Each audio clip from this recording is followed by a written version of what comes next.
Was Stephan triggered by Maddie's bio dad, Tyler Wallace, asked her to come and live with him and Tatiana when she turned 13? Maddie was able to choose where she wanted to live, and she was going to leave Jen and Stephan to move to Texas with her dad. The traffic light cameras or the cameras at the intersections, there's cameras everywhere. I mean, I was amazed to see how much they had followed his travels, even to the point of going to iDrive and driving up into a parking lot, right? And even acknowledging he moved her from the front seat to the trunk. Yeah, I mean, they got that on film. They got it all on video too. Yeah, I was shocked by that. I said, forget about committing any crimes. Anybody that's thinking about committing a crime, you're going to get caught. Right. Yeah, definitely. I mean, and there's some statements I'm looking at here that, so you got the, I was up and down all night. That was on Sunday to Monday, when obviously then he says to you or to anybody, whoever, I don't know if he directly told you, I checked on her, then found her cold.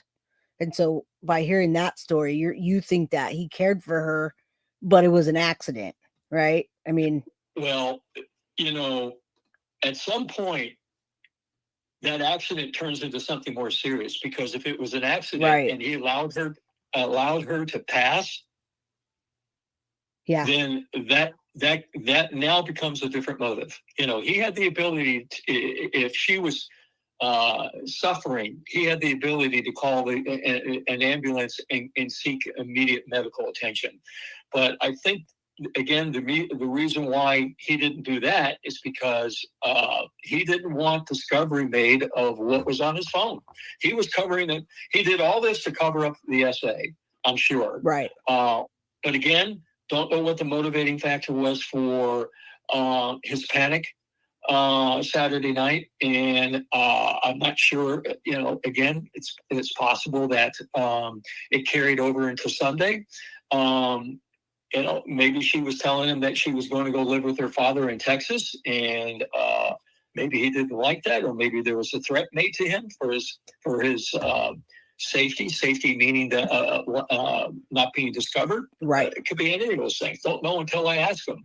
Not sure when that's going to be, and it'll be interesting to see what kind of BS is shared with me at that point. But he's never once told you, and there's a question: has he ever once told you or Deb that he was innocent or that he didn't do it? Now we know about the CSAM stuff. He just glossed over that because, right, you're his parents. But as far as the taking of Maddie's life, he's never told you that he didn't do it, or, I mean, anything? Nope. Never said, never accused anybody else. Never said that Jen did this, did that, and maybe he was holding out for the trial on that. You look at the transcripts of the messages that we were sending back and forth the night before of the plea hearing, and then his comments after the plea hearing. Again, he says he laid down. He didn't want to do this, didn't like this, and it was all because he wanted to tell a story. The defense attorneys, because he makes a statement in there in his post plea hearing message to us that their defense was going to be probability and possibility. Right.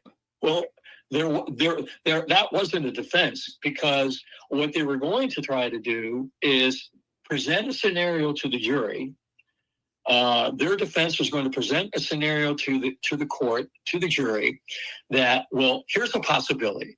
This is the possibility of what this happened. But the problem is that the police had already put their narrative together. Their entire case rested on their narrative, and they had very strong evidence to support them. Now, Stephan comes along, and he's going to give his testimony. He said, well, here's what really happened. Right. I accidentally got mad, and I did this, and then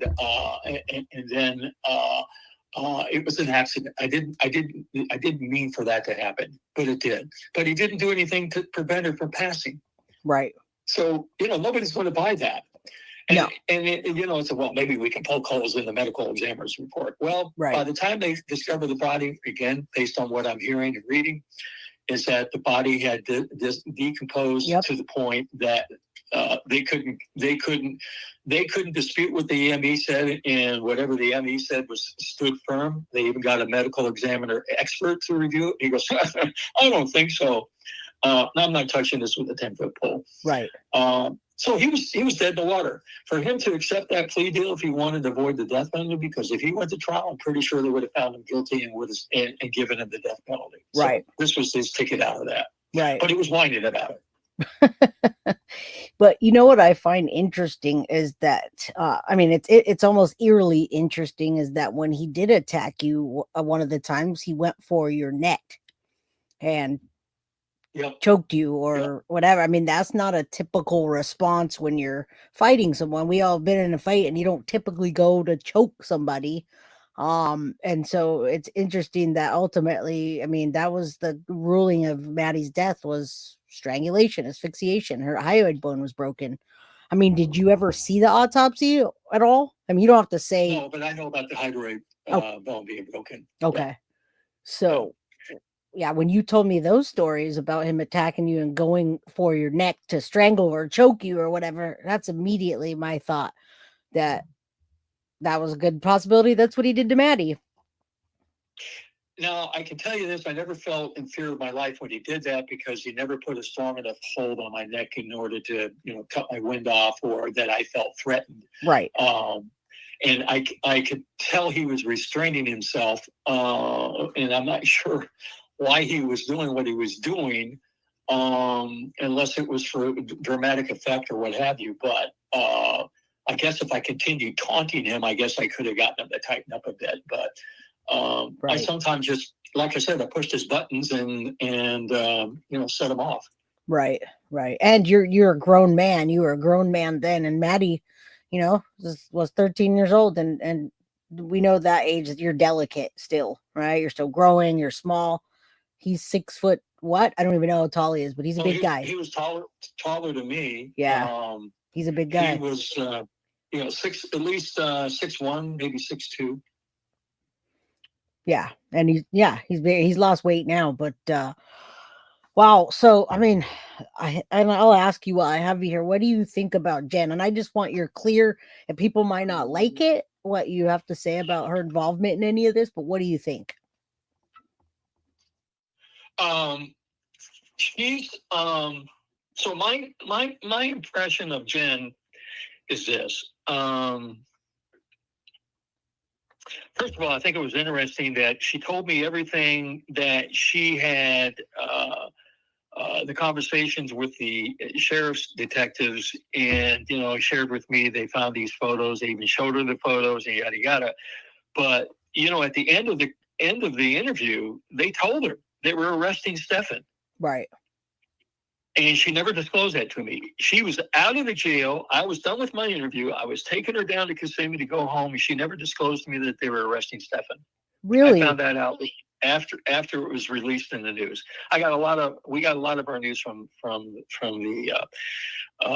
legitimate news sources, the papers and the TV, right? TV, what have you. But I found that kind of odd that she never disclosed that, and that's what I found intriguing. One of the many things I found intriguing about the police interview. So my impression of Jen is this.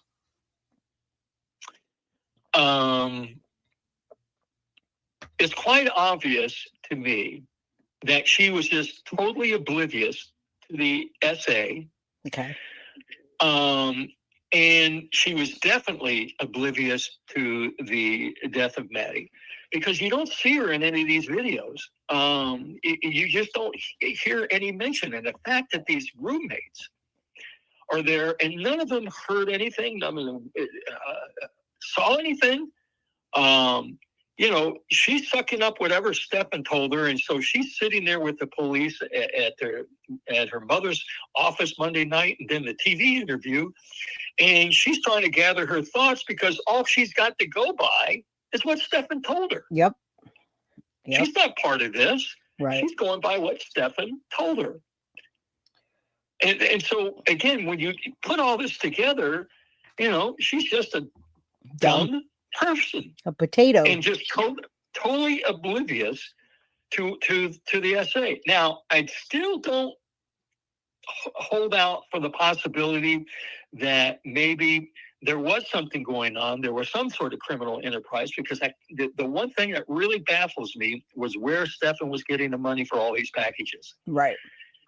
And I can tell you that sometimes he was like a vulture waiting for roadkill if he ordered a package. I mean, he was constantly monitoring the mailbox or the UPS, because he wanted to make sure he got that package and we didn't get it and accidentally open it up and, oh my God, what the hell is this? Right. Again, that's the biggest question I have. I tried to get in his bank account, but he closed out his bank account because we have his power of attorney. Oh. They go, he closed this out. So I don't know what other accounts he had out there, but he wasn't getting money from me, and he never saved a nickel. So I don't know where money was coming from. Right. So, right.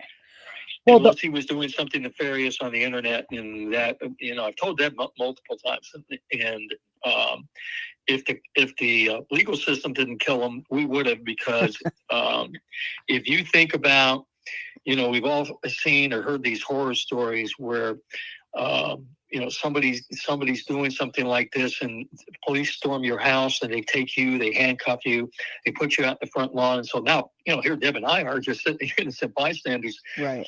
Sitting at a table having coffee, and the police storm in and grab our ass and handcuff us and put us out in the front lawn. The dogs would have gone in a protective mode, right? And start shooting them. The ones they didn't kill, farm them off to some shelter someplace. Would have lost all our dogs. The news would have showed up, media would have showed up at our house, and we would have been front page news all over the place, right? And headline news everywhere. And legal, you'd be paying legal fees up the yin yang and whatever else. Yeah. But so the only other thing, and people, I just want you to know that what we're saying, Chris was in close proximity with Jen, and I guess his opinion is just based on how she acted, just like she just completely was out of it and listened to Stephan's story. However, I got to ask you, Chris, as far as the CSAM stuff goes, what do you think about the fact that she saw Stephan assaulting Maddie in those pictures, and then she goes on to call you and tell you to get a lawyer? Was it her being okay with it, and just maybe, what do you think?